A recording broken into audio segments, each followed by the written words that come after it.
देखिए, इस समय हमारे भारत में एक सब्ज़ी बहुत महंगा है और उस सब्ज़ी को कहते हैं क्या है, टमाटर। इतना महंगा है कि जिसका कोई जवाब नहीं, आम आदमी तो खरीद ही नहीं सकता।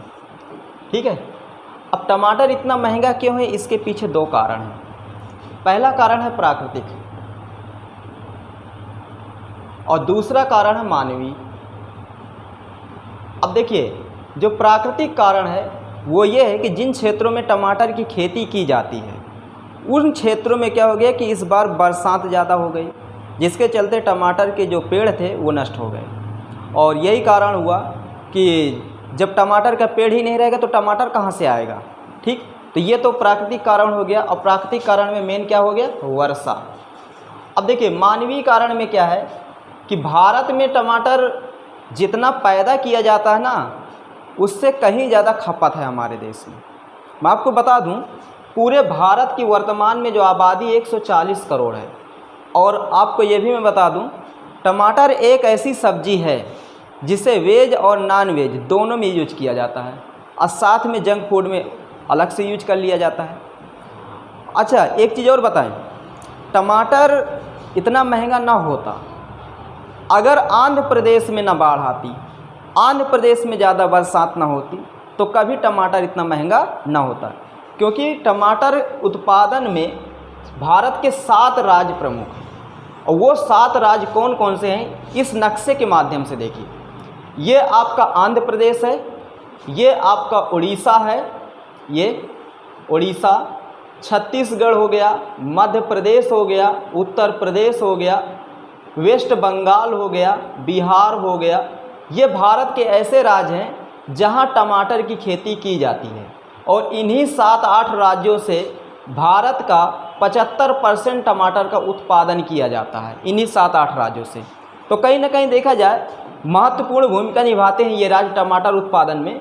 और मैं आपको बता दूं, भारत में सबसे ज़्यादा अगर कोई राज्य टमाटर का उत्पादन करता है तो वो हमारा है आंध्र प्रदेश। ये आंध्र प्रदेश भारत में सबसे ज़्यादा टमाटर का उत्पादन करता है। जैसे चाय का सबसे ज़्यादा उत्पादन हमारा असम करता है ये, और गन्ने और गेहूं का सबसे ज़्यादा उत्पादन हमारा कौन सा राज्य करता है, तो उत्तर प्रदेश करता है गन्ने और गेहूं का। लेकिन धान की अगर हम बात करें तो धान का सबसे ज़्यादा उत्पादन हमारा अगर कोई राज्य है तो वो वेस्ट बंगाल है, यहाँ पर सबसे ज़्यादा धान का उत्पादन किया जाता है। अगर हम बात करें दालों की तो दालों के सबसे ज़्यादा उत्पादन हमारा एमपी मध्य प्रदेश करता है। अगर हम बात करें प्याज की तो प्याज का सबसे ज़्यादा उत्पादन कौन सा राज्य करता है, महाराष्ट्र करता है।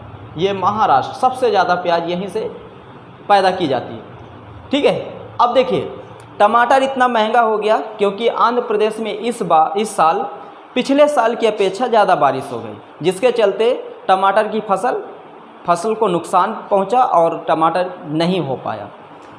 एक कारण और बता दें कि कभी कभी क्या होता है कि किसान जब घाटा खा जाता है किसी फसल में तो उस फसल की वो खेती भी करना कम कर देता है। जैसे कि हमारे उत्तर प्रदेश में आलू की खेती अच्छी होती है, आलू की। अब पता लगा कि आलू किसान लेकर आया 1500 रुपये कुंटल का, बोया, मेहनत किया, खाद डाला और लेबर खर्च, काफ़ी ज़्यादा खर्चा आ जाता है आलू की खेती में।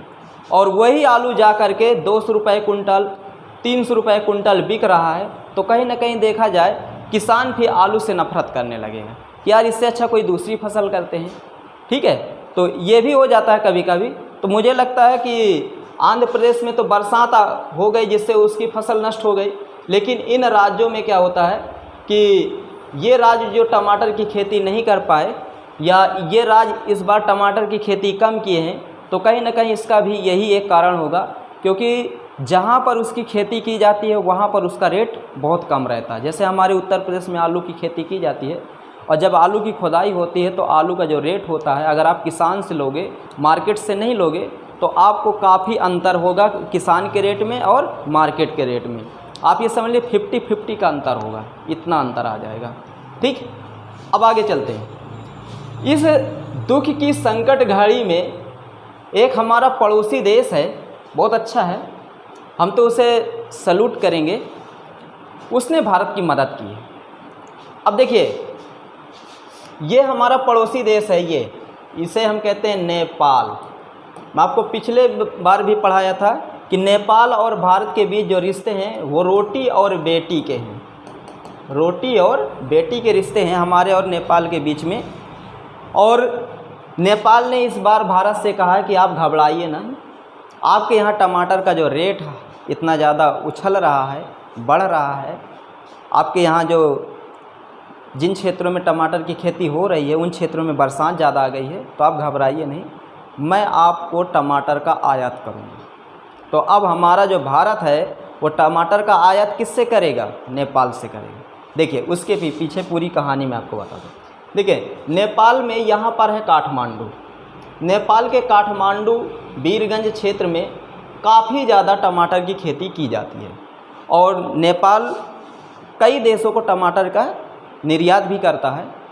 लेकिन अगर हम नेपाल से टमाटर ले रहे हैं तो कहीं ना कहीं नेपाली जो टमाटर है वो हमें सस्ता पड़ेगा, क्योंकि हमारी मुद्रा की जो वैल्यू है वो नेपाली मुद्रा की वैल्यू से क्या है? ज़्यादा है। अब देखिए नेपाल ने भारत को टमाटर देने के लिए तैयार हो गया है और भेज भी दिया है। नेपाल से टमाटर आ भी गया भारत में। अब आप देखिए मार्केट में उत्तर भारत की अगर हम बात करें, जैसे कि उत्तर प्रदेश हो गया, बिहार हो गया, पंजाब, दिल्ली, हरियाणा, ये उत्तर वाला क्षेत्र और ये पूर्वी वाला, इन क्षेत्रों में अगर आप देखेंगे तो जो टमाटर बिक रहा था 250 रुपये केजी का, वही टमाटर अब आ गया है 150 के और 100 के बीच में, इतना आ गया। क्यों? क्योंकि अब नेपाल से टमाटर आ रहा है। अब नेपाल ने टमाटर तो दे दिया हमें, लेकिन नेपाल ने भारत से दो चीज़ें मांगा है। नेपाल ने भारत से कहा है कि आप हमें दो चीज़ दे दीजिए। पहली क्या है? चीनी। देखिए नेपाल में गन्ना नहीं होता, तराई का जो ये क्षेत्र है यहाँ पर थोड़ा हो जाए तो हो जाए, बाकी नेपाल में गन्ना नहीं होता, क्योंकि नेपाल पूरी तरह हिमालय पर बसा हुआ है। ठीक, तो चीनी। दूसरी चीज़ नेपाल ने मांगी है चावल। देखिए अगर हम पूरे भारत की बात करें या पूरी दुनिया की बात करें तो पूरी दुनिया रोटी नहीं खाती, लेकिन पूरी दुनिया चावल खाती है। ठीक है, अब भारत ने क्या किया था कि जो हमारा गैर बासमती चावल था, गैर बासमती चावल को पर भारत ने क्या लगा दिया था? बैन, कि हम गैर बासमती चावल का निर्यात नहीं करेंगे। क्यों? उसके पीछे कारण ये है, देखिए जो ये पहाड़ी क्षेत्र है, इन पहाड़ी क्षेत्रों में बरसात अच्छी खासी हो गई, लेकिन जो ये मैदानी क्षेत्र है ना, इस मैदानी क्षेत्र में बरसात नहीं हो पाई, जितनी होनी चाहिए उतनी नहीं हो पाई। तो भारत सरकार को एक डर सता रहा था कि कहीं ऐसा ना हो कि इस बार चावल की जो फसल है वो गड़बड़ हो जाए और हमें दूसरे देश से चावल का आयात न करना पड़े। तो इससे अच्छा है कि जो हमारे पास चावल है वो चावल रोक लिया जाएगा और वही चावल भविष्य में हम अपने लोगों को देंगे। और नेपाल इस चावल की मांग कर रहा है। तो देखिए नेपाल ये कह रहा है कि आप हमें चावल दीजिए, क्योंकि जब 20 जुलाई को भारत ने बैन लगाया था, 20 जुलाई को, और नेपाल ने कहा कि आप चावल का बैन हटा दीजिए नेपाल से और आप हमारे यहाँ चावल भेजिए और हम आपको टमाटर दे ही रहे हैं, तो कहीं ना कहीं इसमें हमारा भी कुछ फ़ायदा होगा, क्योंकि चावल का रेट नेपाल में बढ़ गया है। अच्छा, ये होता है, आप देखे होंगे जब कोरोना हमारे यहाँ लगा था कि चीज़ मतलब वहाँ लॉकडाउन लगाया गया, सब चीज़ बंद की गई, जो उनके पास सामान थी दुकानदारों के पास, वो अपने आप रेट बढ़ा दिए और इतना ज़्यादा बढ़ा दिए कि जिसका कोई जवाब नहीं। ठीक है, तो नेपाल की भी सोच ठीक है, भारत को भी हम कहेंगे कि अगर वो इस दुख की घड़ी में हमारा साथ दे रहा है तो हमें तो उसका साथ देना ही पड़ेगा। अच्छा, भारत हमेशा देता है नेपाल का साथ, कोई ऐसा साल नहीं होगा जिसमें हम उसे कुछ ना दें, सब चीज़ तो देते हैं, नमक से लेके आप ये समझ लीजिए हेलीकॉप्टर तक भारत देता है। नेपाल में जब चुनाव होते हैं ना, चाहे संसदीय के हों या और कोई दूसरे हों, तो प्रचार के लिए भारत अपने यहाँ से हेलीकॉप्टर देता है कि आप प्रचार कराइए, ताकि लोगों के प्रति नेताओं के कामों के विषय में चर्चा हो, लोग जाने नेताओं को। ये सब चीज़ें भारत को देता है, ऐसा नहीं है। हम लोग सब कुछ देते हैं नेपाल को, नमक से लेके हेलीकॉप्टर तक। ठीक है, इसीलिए तो कहा जाता है नेपाल और भारत के बीच क्या है? रोटी और बेटी के रिश्ते हैं। अच्छी बात भी है। लेकिन कभी कभी क्या होता है, ये नेपाल ना इसके कहने पर आ जाता है, और जब इसके कहने पर आ जाता है तो फिर गुस्सा लगा करती है। अब मत आना, ठीक है? ओके, तो बात समझ में आ गई होगी सबको? ठीक।